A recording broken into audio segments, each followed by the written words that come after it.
In about 12 hours from now, the hills will be alive with the sounds of trail runners. Welcome to the Catamount Ultra in beautiful Stowe, Vermont at the Von Trapp Family Lodge.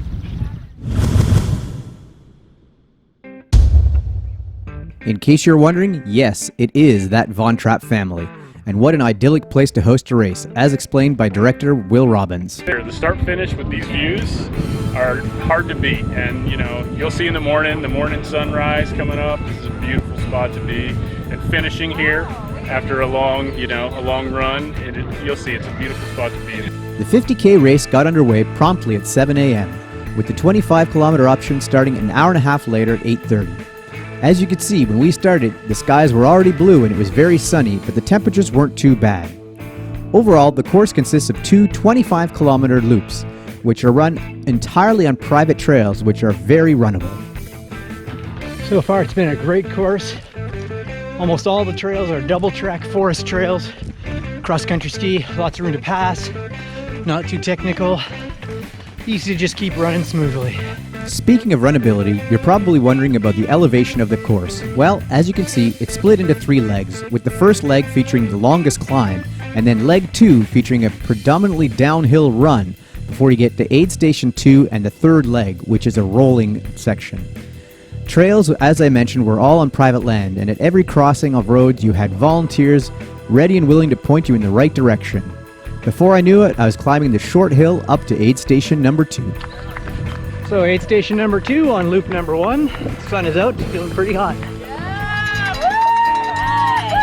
Overall, I'd say I had a love-hate relationship with the third leg of this loop. At 9.4 kilometers, it was by far the longest of the 3. However, it did take us along some great single track, which is the only single track in this entire race. But along with that single track, you did have to cross long sections of open fields that got quite hot later in the day. But again, on the flip side, those long open fields gave you some great vistas into the green mountains of Vermont, and also gave you plenty of opportunity to talk with the people around you and enjoy the race course. On the first loop, it wasn't all that bad, and I found myself crossing the finish line of the first loop in pretty good time, looking forward to a full other loop to enjoy the race course. Between the 2 races, there were over 450 participants, but it never felt crowded at any point during the race.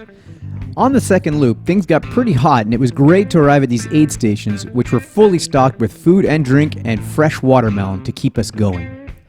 Talking a bit more about these trails, as you can see, they are purpose-built Nordic trails that in the winter are groomed for cross-country skiing. They're well flagged. Turns out this isn't the only race hosted, as the Trapp Lodge Mountain Marathon in the fall is hosted, as Will Robbins explains. So this race hits a bunch of wide double track, and that race hits almost all single track. Oh, really? So It's like the same setup, but a totally different course. Nothing better than finishing your race and grabbing a fresh beer from the brewery on premises. With the beautiful weather, it was a great afternoon to just sit back and enjoy the rest of the afternoon watching other runners finish, as well as the awards ceremony. But of course, being in Stowe, there's plenty of other things to do, like enjoying local craft beer, getting some fresh ice cream, or just enjoying your favorite stick, like this dog. Well, I raced the race, I ate the food, and I drank the beer from my finisher's mug. If you're looking for a very accessible ultra in the Green Mountains around Stowe, Vermont, I recommend you check out the Catamount Ultra.